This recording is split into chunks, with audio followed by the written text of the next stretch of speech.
এটাই শাহরুখ আর গৌরী খানের সেই স্বপ্নের ঠিকানা, যেখানে শুরু হয়েছিল তাদের দাম্পত্য জীবনের নতুন অধ্যায়। দিল্লির পঞ্চশীশ পার্কের প্রায় ৩৭ কোটি টাকার এই বাংলো আজও জড়িয়ে আছে অসংখ্য স্মৃতিতে। পুরো সম্পত্তির মালিকানা নিজের নামে নিয়ে পুরনো সেই ঠিকানাকে আবারও আপন করে নিয়েছেন বলিউড বাদশা। দেশের মানুষকে প্রতিদিন সুরক্ষিত রাখার প্রত্যয় নিয়ে সেফটি কেবলস সহ এলো সেফ সিলিং ফ্যান। বাড়িতে ঢুকলেই নজর কাড়ে বিশাল বসার ঘর, বড় বড় ফ্রেঞ্চ উইন্ডো দিয়ে সারাদিন প্রাকৃতিক আলো ঢোকে। রাজকীয় ঝাড়বাতি, মখমলের সোফা আর ক্লাসিক কার্পেট মিলিয়ে ঘরটি সাজে রয়েছে আভিজাত্যের ছোঁয়া। এরপর রয়েছে বাড়ির সবচেয়ে আবেগের জায়গা নস্টালজিয়া ওয়াল। দেয়াল জুড়ে সাজানো শাহরুখ গৌরীর প্রেমের মুহূর্ত, আরিয়ান, সুহানা ও আব্রামের ছোটবেলার ছবি আর ক্যারিয়ারের শুরুর দিনের অমূল্য স্মৃতি।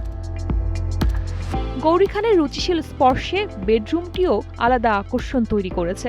নান্দনিক আলোর ব্যবহার, রাজকীয় আসবাব আর বিশাল ওয়াক ইন ক্লোজেট ঘরটিকে দিয়েছে এক অনন্য সৌন্দর্য।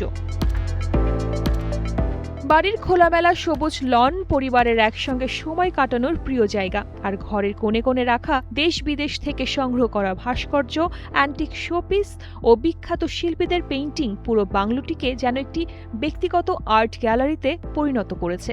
বিলাসিতা আর আবেগের নিখুঁত মিশেল এই বাড়ি আজও শাহরুখ গৌরীর জীবনের সবচেয়ে বিশেষ ঠিকানা।